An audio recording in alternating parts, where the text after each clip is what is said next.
নমস্কার সমস্ত ইউটিউব চ্যানেলের দর্শকবৃন্দকে। আজ আমি এসেছি আপনাদের এখানে দ্বাদশ রাশিচক্রের মধ্যে বৃশ্চিক রাশি সম্বন্ধে আপনাদেরকে কিছু বলবো। বৃশ্চিক রাশির চরিত্র বৈশিষ্ট্য কী ধরনের সেই সম্বন্ধে জানাবো। স্থির জলরাশি বৃশ্চিক রাশি।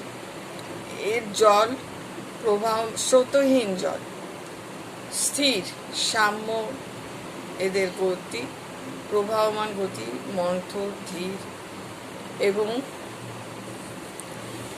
এরা প্রচণ্ড উচ্চাভিলাষী এবং একাগ্রতা থাকে, এবং জীবনের প্রতি লক্ষ্য এদের স্থির থাকে, এবং এদের মধ্যে রক্ষণশীলতা ও গোঁড়ামি প্রচণ্ডভাবে থাকে, এবং যার ফলে এই রক্ষণশীলতা এবং গোঁড়ামি থাকার জন্য এরা যে কোনো পরিবেশে যে কোনো অবস্থাতে মধ্যে থাকুক না কেন এদের স্বাতন্ত্র্য এরা বজায় রাখে, ব্যক্তি স্বাতন্ত্র্য বজায় থাকে এদের।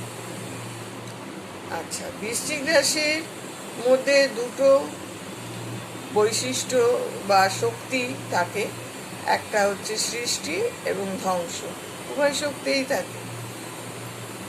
প্রথমত এরা একগুঁয়ে, অতি চঞ্চল, ক্রোধী এবং বিবাদপ্রিয়, এইগুলো এদের মধ্যে ধ্বংসাত্মক ভাব।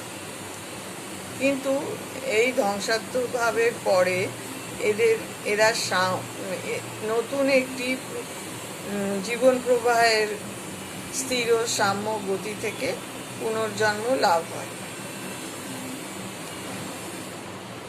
নতুন সৃষ্টি হয়। কর্মের প্রতি এদের প্রচণ্ড লক্ষ্য থাকে এবং কর্মের স্রোতে এরা ভেসে যায়, তখন আত্মকল্যাণের চিন্তা এরা করে না। কোনোভাবেই যে কোনো পরিস্থিতিতেই পড়ুক না কেন এরা কখনোই লক্ষ্যভ্রষ্ট হয় না, স্থির লক্ষ্যে ঠিক পৌঁছায়। এই রাশির চরিত্রের আরেকটি গুণ হচ্ছে এরা জীবনের প্রথম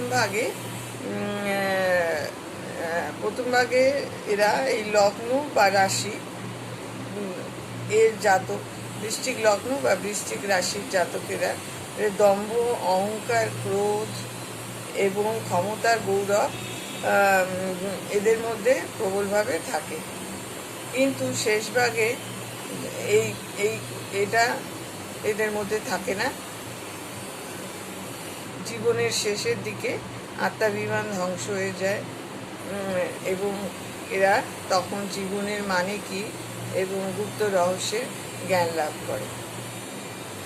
এই বৃশ্চিক লগ্নের জাতক এবং জাতিকার রোগ ব্যাধির মধ্যে সাধারণত এরা রক্তদুষ্ট পীড়া, বসন্ত, হাম, পিত্ত পীড়া, ক্ষত পীড়া, রক্ত আমাশা ইত্যাদি রোগে এরা কষ্ট পায় বা ইত্যাদি ব্যাধি এদের মধ্যে দেখা যায়। আর খাদ্য হিসাবে সুখাদ্য এদের নারিকেল উপকারী খাদ্য, নারিকেল এবং পিত্ত প্রশমনজাত খাদ্য এদের পক্ষে উপকারী। ধন্যবাদ।